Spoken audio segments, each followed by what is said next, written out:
હાંડવાનો લોટ તૈયાર કરવા માટે ઘરમાં રહેલા કોઈ પણ જાતના ઝીણા કે ખીચડિયા જાડા ચોખા, બસ બાસમતી ચોખાનો ઉપયોગ નથી કરવાનો. તો 2 વાડકી ચોખા, તેની સાથે 1 વાડકી ચણાની દાળ, અડધી વાડકી તુવેરની દાળ, અડધી વાડકી તુવેરની દાળ, અડધી વાડકી અડદની દાળ. અડદમાં ચીકાશનું પ્રમાણ હોવાને લીધે હાંડવો આપણો ફૂલેલો તૈયાર થાય છે.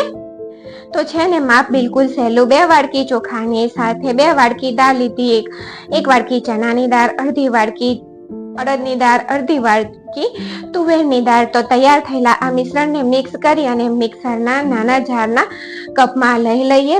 દાળ ચોખા પીસવા માટે તમારે મિક્સરનો નાના જારનો જ ઉપયોગ કરવાનો છે. તેમાં દાળ ચોખા સારી રીતે પીસાઈ જાય છે.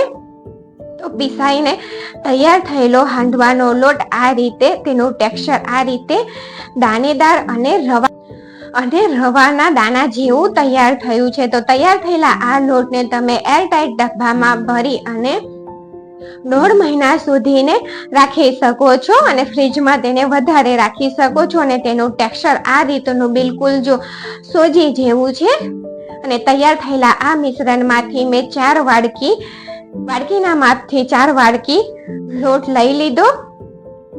લોટ લઈ લઈએ અને તે જ વાડકીના માપથી 1 વાડકી ખાટું દહીંને એડ કરી દઈએ અને થોડું પાણી એડ કરતા જઈ અને ઠીક મિશ્રણ તૈયાર કરી દેવાનું છે. અને થોડું પાણી એડ કરતા જઈને આ રીતે ઠીક મિશ્રણ તૈયાર થયું છે, બેટર તૈયાર થયું છે. અને તેની સાથે બેટર તૈયાર થયું છે અને બેટર બનાવવાની સાથે સાથે આપણે તેને થોડું ફેટી પણ લેવાનું છે, જેથી તે ફ્લફી તૈયાર થાય.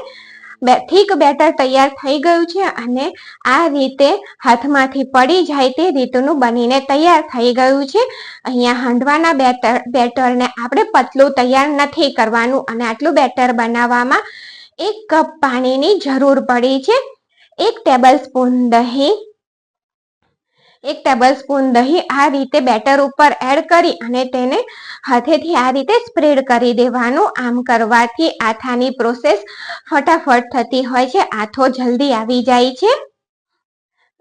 જલ્દી આવી જાય તો તેને ઢાંકી અને 5 થી 6 કલાક માટે ગરમ જગ્યા ઉપર રાખી દઈએ. તો 6 કલાક પછી આપણે ઢાંકણ ખોલીને જોઈએ તો ચેક કરીએ તો આપણો ઉપરથી જોશો તો એકદમ સરસ રીતે આથો, આ જે કાના દેખાય છે તે સરસ રીતે આથો આવી ગયો છે. અને ચમચાની મદદથી પણ આપણે ચેક કરીશું તો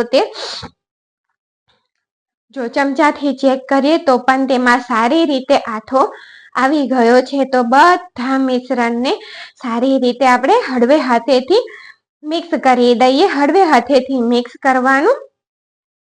અને આ તૈયાર થયેલા બેટર થોડું ઠીક લાગે છે તો તેની અંદર 2 ટેબલસ્પૂન જેટલું પાણી એડ કરું છું. તો આ રીતનું ઠીક બેટર આપણું મીડિયમ માપનું બેટર તૈયાર થઈ ગયું છે. અને બેટરની સાથે મેં 2 કપ ખમણેલી દૂધી લીધી છે. દૂધી અને વજનમાં 500 ગ્રામ. આની સાથે તમે કોઈ પણ જાતના વેજીટેબલ એડ કરવા માંગો તો પણ કરી શકો. 1/2 કપ કોથમીર, 1 ટીસ્પૂન આદુની પેસ્ટ, 1 ટીસ્પૂન લસણની પેસ્ટ અને 1 ટેબલસ્પૂન લીલા મરચાની પેસ્ટ.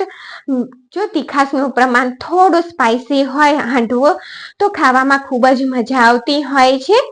અને અહીંયા મેં 2 મોટી ચમચી જેટલા સિંગદાણાને અધકચરા ક્રશ કરી અને આ રીતે લઈ લીધા છે. તેનો ટેસ્ટ પણ સરસ આવે છે. મસાલામાં જોઈએ તો અહીંયા મેં 1 ટીસ્પૂન હળદર, 1 ટીસ્પૂન લાલ મરચું,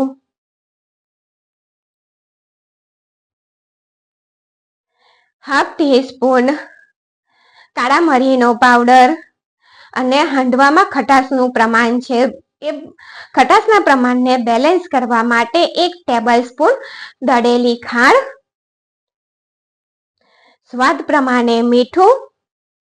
બધી વસ્તુને સારી રીતે મિક્સ કરી દઈએ. અને જો હાંડવાની રેસીપીનો વિડીયો ગમે ને તો ચેનલને લાઈક, શેર અને સબસ્ક્રાઇબ જરૂરથી કરજો.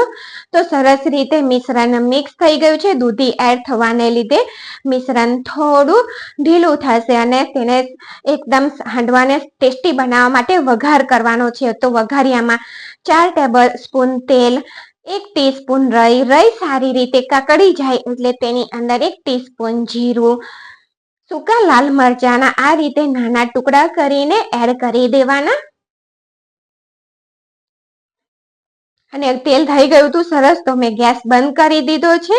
તેની સાથે 8 થી 9 મીઠા લીમડાના પાન, 2 ટેબલ સ્પૂન તલ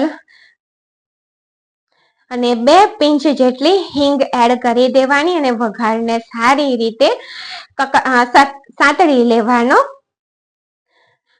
આ રીતે મિક્સ કરતા જઈ સારી રીતે સાતળી લેવાનો. તો વઘાર સતળાઈ ગયો છે, તેને લઈ લઈએ અને હાંડવો ફ્લફી તૈયાર થાય, સોફ્ટ પોચો તૈયાર થાય તેની માટે અહીંયા 1/4 ટીસ્પૂન ખાવાનો સોડા અને તેને એક્ટિવ કરવા માટે જે વઘાર તૈયાર કર્યો તે વઘાર એડ કરી દઈએ 2-3 ચમચી અને બાકીનો વઘાર આપણે રહેવા દેવાનો છે. અહીંયા આપણે હાંડવાના કુકર વગર હાંડવો તૈયાર કરવાના છે, એટલા માટે બીજો વઘાર આપણે રહેવા દઈશું. આ રીતે થોડું વઘાર મિક્સ કરી દઈશું અને સરસ રીતે તેને મિક્સ કરી દેવાનું છે. તો જો સોડા એક્ટિવ થવાને લીધે આપણું બેટર, હાંડવાનું બેટર એકદમ લાઈટ અને ફ્લફી તૈયાર થઈ ગયું છે. અને અહીંયા આપણે કઢાઈમાં હાંડવો બનાવીએ છીએ. તો કઢાઈ લઈ લીધી, તેની અંદર જે વઘાર કર્યો હતો તે રેડી દેવાનો. ગુજરાતી ટ્રેડિશનલ હાંડવો. તો તમે જોઈ શકો છો કે મેં 2-3 ચમચી જેટલું વઘાર એડ કરી દીધો છે. તેની ઉપરથી મેં થોડા 1 ટેબલ સ્પૂન જેટલા તલ અને મીઠા લીમડાના 2-3 પાના એડ કર્યા છે. અને આ રીતે આપણે તેને સ્પ્રેડ કરી અને તેની અંદર 2 ચમચા જેટલું હાંડવાનું બેટર એડ કરી તેને હાંડવાનો શેપ આપી દેવાનો. આ રીતે ચમચાથી હાંડવાનો શેપ આપી દેવાનો અને તેને ઢાંકી 5 થી 7 મિનિટ લો ટુ મીડિયમ ગેસની ફ્લેમ ઉપર થવા દેવાનું. તો લગભગ 7 મિનિટ પછી આપણે ઢાંકણ ખોલી અને જોઈએ ને તો નીચેથી એકદમ ક્રિસ્પી હાંડવો તૈયાર થયો છે. તો તેને પલટાવી દઈએ. પલટાવી અને થોડું તેલ આપણે સાઈડ પર લગાવી દઈએ, જેથી તે કઢિયાની અંદર ચોંટી ના જાય, હાંડવો સરસ રીતે ઉખડી અને બહાર આવી જાય. આ રીતે તેલના થોડા ટીપા પાડી દેવાના અને ફરીથી તેને ઢાંકી અને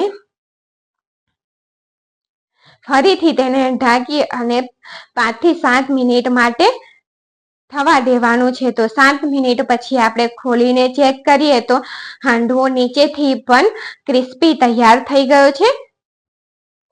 તો આ રીતે થોડું તમારે જોતા જ ખાવાનું મન થઈ જાય તેવો હાંડવો તૈયાર થઈ ગયો છે. તો પ્લેટમાં તેને લઈ લઈએ.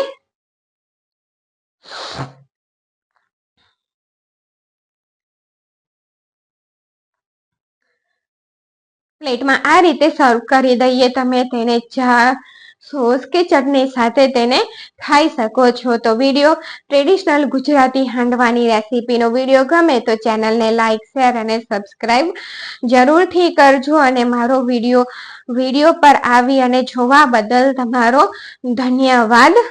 ટાઈમ આપવા બદલ. અને કેટલો સોફ્ટ બન્યો છે ને એ પણ તમને બતાવી દઉં છું. આટલો સોફ્ટ બની અને તૈયાર થયો.